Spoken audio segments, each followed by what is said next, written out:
Hey parents, it's Mr. Jim here. This back to school season, give your kids the tools they need to have fun while they learn with Osmo.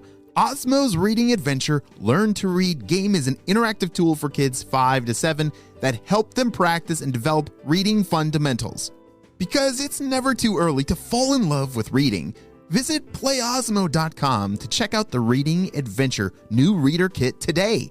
That's playosmo.com. Osmo, learning well played. Hey parents, we all know that feeling of heading back to school, right? That exciting time for new pencils and fresh starts. But what about fresh lunch ideas?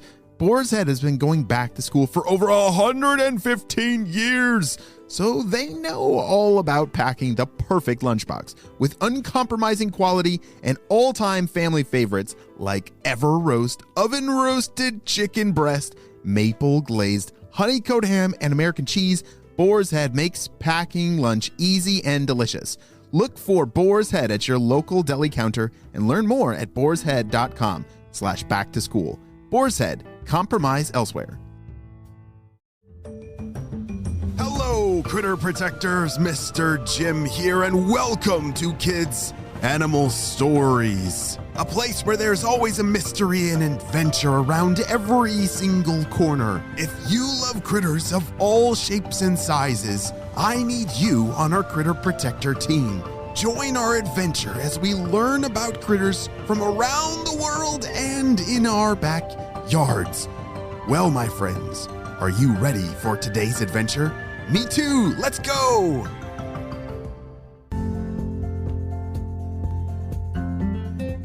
What seemed like something from a spy movie was actually happening in real life. Isla was kicking her legs as fast as she could, and that little piece of ice for their raft was shrinking by the second. Mia, get on my back. I'm gonna jump for it. You see, they were getting closer to shore, but they were gonna need to jump. Okay, I've been climbing on. Let me hold on. Mia jumped on Isla's back, and she jumped for it. Boing. And she bounced off what was left of the ice raft. She soared through the air. Mia was holding on as tight as she could, and then they landed softly on the ground. Oh, we made it. It was soft and a pale golden caramel color. Do you know what they're standing on that is soft and pale and has a golden color? Do you think it's graham cracker crumbs or sand? It's probably sand. Or maybe they landed on some kind of desert island filled with marshmallows and graham crackers and...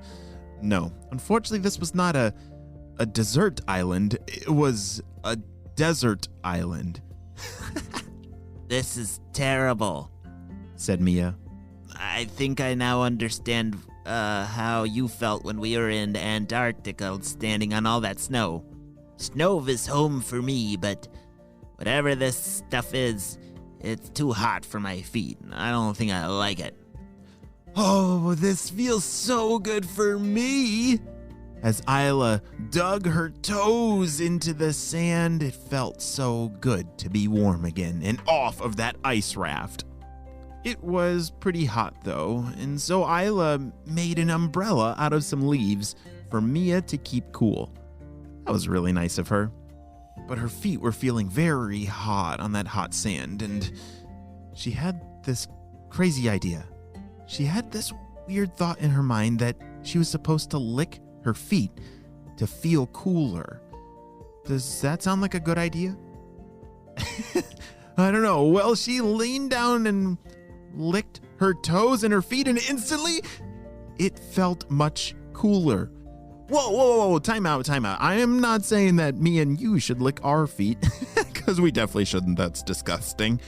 But Isla, like the critter that Isla is, that is a super skill that they have. When it gets really hot, because they usually live in the desert, when it gets really hot, they actually lick their feet and their toes with their tongue, and it helps cool them off.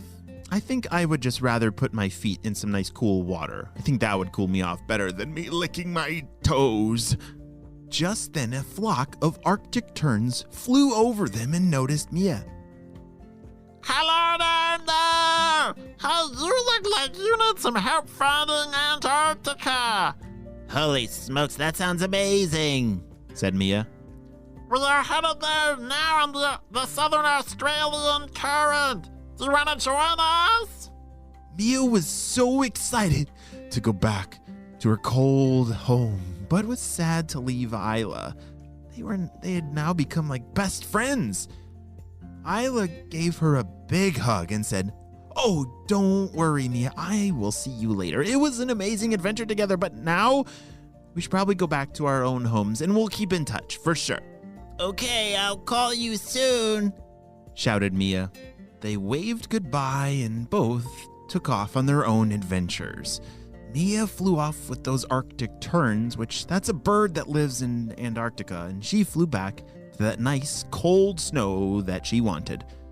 That afternoon, Isla started to gather some things together to make a bed for herself because it was almost nighttime, and she was very tired after that long day out on the ocean.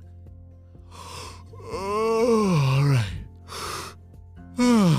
It's time for sleep, said Isla as she knelt down and laid her head down on her pillow.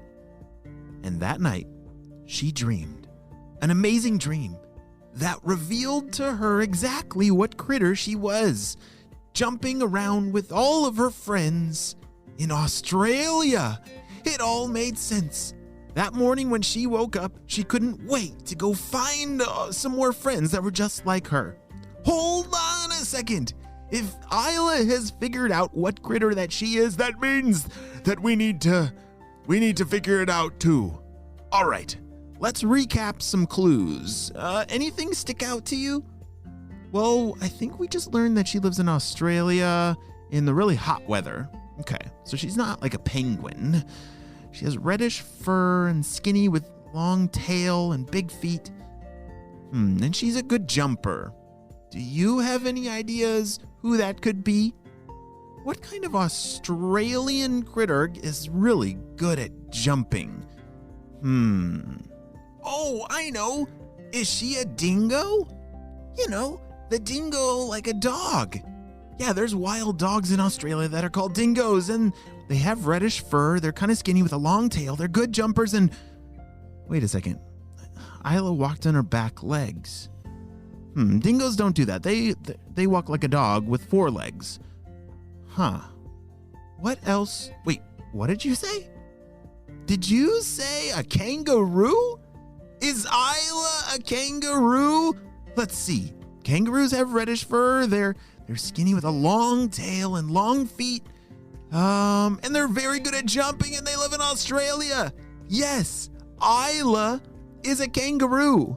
That is so hilarious that she somehow woke up in Antarctica. That is definitely not a good home for kangaroos. They deserve to live in the beautiful Australian outback.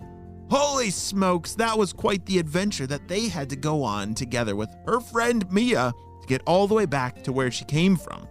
So now, the rest of the day, Isla spent looking for a group of kangaroos, and there's a special word for that. Do you know what a group of kangaroos is called? They are called a mob. M-O-B. Mob. Yeah, so she needed to go find a mob of kangaroos. Wow, guys, that was such a fun adventure.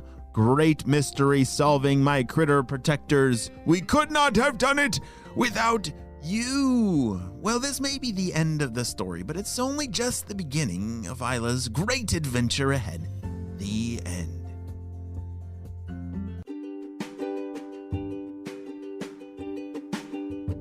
Great job. You listened all the way to the end, and if you want to become a critter protector, ask your parents to look at the links down in the show notes below.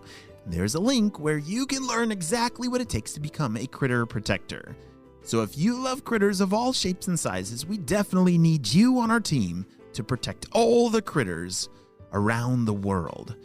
Well, whenever you're listening to this, maybe you're getting ready for bed, or in the car, or having some quiet time. I hope you have a super duper day and a great night. I will see you next time, my friends. Bye!